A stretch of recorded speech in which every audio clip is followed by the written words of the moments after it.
ወመንፈስ ቅዱስ አሐዱ አምላክ አሜን። እንደምን አደራችሁ? እግዚአብሔር ይመስገን። እንደምን ሰነበታችሁ? እግዚአብሔር ይመስገን። አሜን። በቤቱ ስለሰበሰበን የአምላካችን ስሙ ለዘላለም የተመሰገነ ይሁን። አሜን። ቅዱስ ዮሐንስ ፍቅር ጊዜ ጌታን የሚወደው እሱን የተወደደ ታላቅ ወንጌላዊ እስከ ቀራንዮ ጉዞ የተጓዘ ሰው ነበር።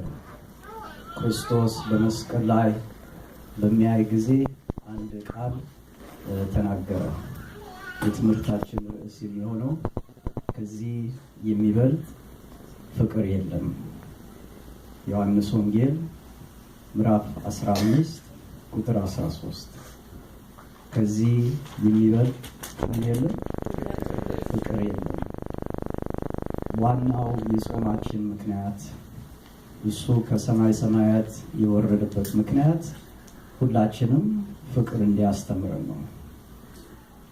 በጉዞአችን የተለያዩ ፍቅሮች፣ የተለያዩ የሚማርኩን ውበቶች ሊኖሩ ይችላል። ነገር ግን እንደ ቅዱስ ዮሐንስ እንደ ወንጌሉ ቃል ከክርስቶስ ፍቅር የሚበልጥ የለም። ስለዚህ እንደዚህ ቃል እምነት እግዚአብሔር ሁላችንም እምነታችን ያሳድግልን። አሜን። ትምህርት የሚሆነው ያው አጭር ትምህርት ነው። ምክንያቱም እድሜ ልክ ነው። የወንጌል ትምህርት በአንድ ቀን አይደለም፣ እድሜ ልክ ነው። ዘላለማዊ ትምህርት ስለሆነ ቀስ ብለን ዛሬ የክርስቶስ ፍቅር ከምናገኘው ፍቅሮች በዓለም ውስጥም በተለያዩ ትዳሮች ውስጥ እንዴት የሱ ፍቅር እንደሚበልጥ አብረን እንመለከታለን።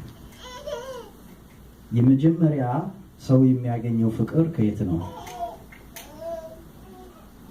የመጀመሪያ ፍቅር አንድ ሰው ሲወለድ የማፍቅር የእናቱ የአባቱ መጀመሪያ የሚያቅፈው ወይም የሚያቅፋት እናቱን፣ ከዛ ቀጥሎ አባቱን። የክርስቶስ አባትነት ግን ይለየት ይላል። የዘላለም አባት ይለዋል ኢሳይያስ ምዕራፍ 9 ቁጥር 6።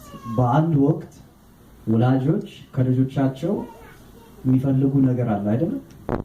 እንደገና እነሱ እንዲጠብቃቸው ትልቅ ቦታ እንዲደርሱ ከተማሩ በኋላ እንደዚሁ በትልቅ ቦታ ራሳቸው ከቻሉ በኋላ ማንን እንደገና እንዲጠብቁ ነው የሚፈልጉ። አባትና እናት እንደገና እንደ ወላጆች ልጆች ይሆናሉ። በእግዚአብሔር ዘንድ ግን ሁሌም እኛ ልጆች ነን።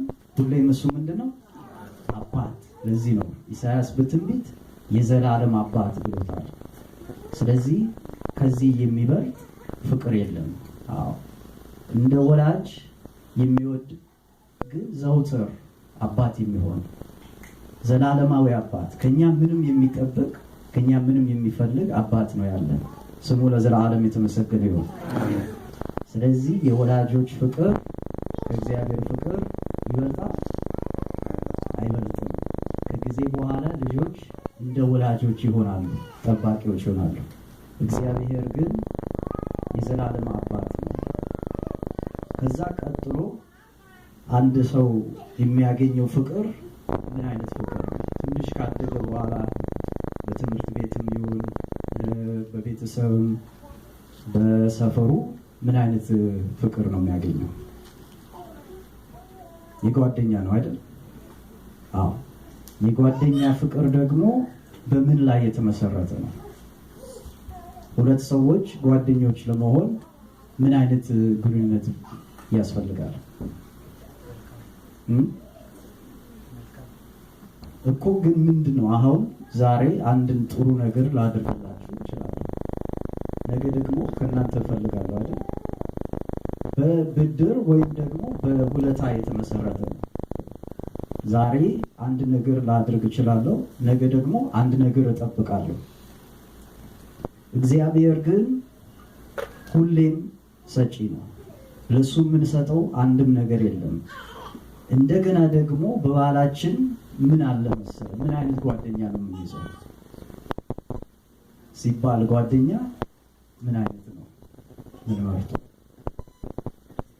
ክርስቲያን ወይም ጥሩ ጓደኛ የሚለው ከዚህ በፊት ስለሰማሁት ጥሩ የሚለው ነው የምንለው አይደል ብዙ ጊዜ እንደዚህ እኛ ሰው ከሰው ቦታ ከቦታ መርጠን ነው እግዚአብሔር የወደደን መቼ ነበረ ወዳጅ ያደረገን ገና ኃጢአተኞች ሳለን ገና ሩቅ ገና ጠላት